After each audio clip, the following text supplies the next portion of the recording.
नमस्कार मंडळी, आजच्या नवीन ब्लॉग तुमचं सगळ्यांचं स्वागत आहे. तर आज बघूया मम्मी काय बनवते.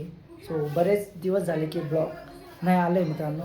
सो चला मम्मी, आज काय एवढं सगळं बनवलं? डाळ भात, भेंडीची भाजी, फ्लॉवरची भाजी. बापरे, आज लयच स्वयंपाक बनवलाय. आज एवढं का बरं अचानक? मग सर्व आला म्हणून तू एवढं भारी भारी बनवलं. हां काय भारी आहे? काहीच नाही. मग मग एवढ्या दिवस त्यांनी काय खाल्लं तर नाही.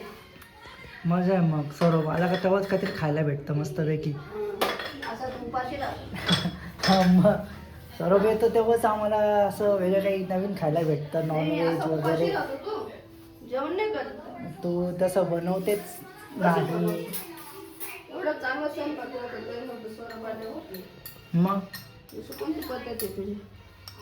चला मित्रांनो, पटकन जेवण करतो आणि त्यानंतर भेटूया आपण थोड्या वेळातच. तर ब्लॉग कंटिन्यू करा मित्रांनो, आणि चॅनलला पहिल्यांदा असेल तर सबस्क्राईब करा.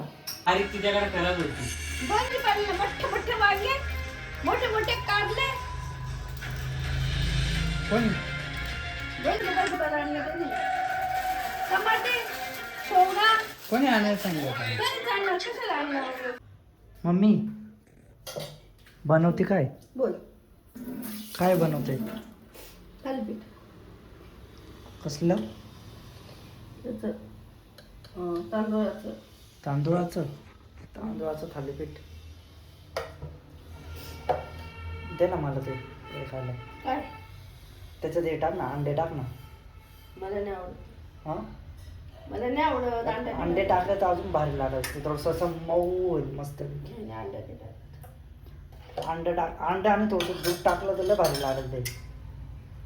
हा ना, नाही रे, आम्हाला नाही आवडत. खरंच ना, लय भारी लागत. नाही सांगितलं ना तुला, नाही कळतं का?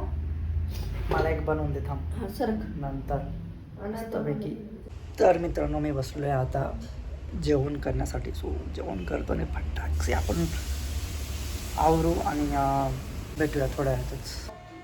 मित्रांनो, सौरभ आणि मम्मी त्याची बॅग पॅक करते, जेणेकरून सौरभ चाललाय आता परत मुंबईला. कारण की तो काही दिवसासाठी आला होता, 2-4 दिवसासाठी. त्यामुळे आता तो परत चाललाय मुंबईला.